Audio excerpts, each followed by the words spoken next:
And Mariel as they slice their wedding cake. Mas matamis na bang cake pag sweet ang way ng pag-slice? Paano yung sweet na pag-slice? Ang sweet? Grabe.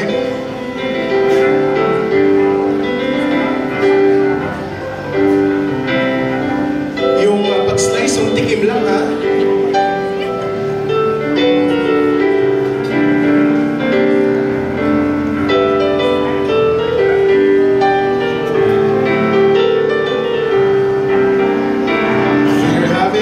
Kanilang wedding cake.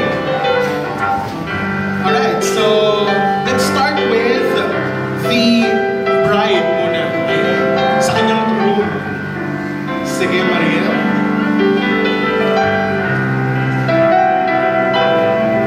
Ay, sabi nila, yung ipapakain mo daw ay kasing laki ng pagmamahal mo sa iyong asawa. Okay? Nako, parang konti lang.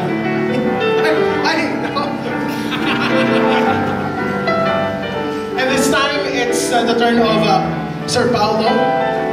Again, yung slice daw ay kasing laki ng pagmamahal mo for your bride. Ay? Matamis ba yung cake? Matamis ba yung cake? I guess magiging mas matamis ito kapag may kiss. Bilis naman to.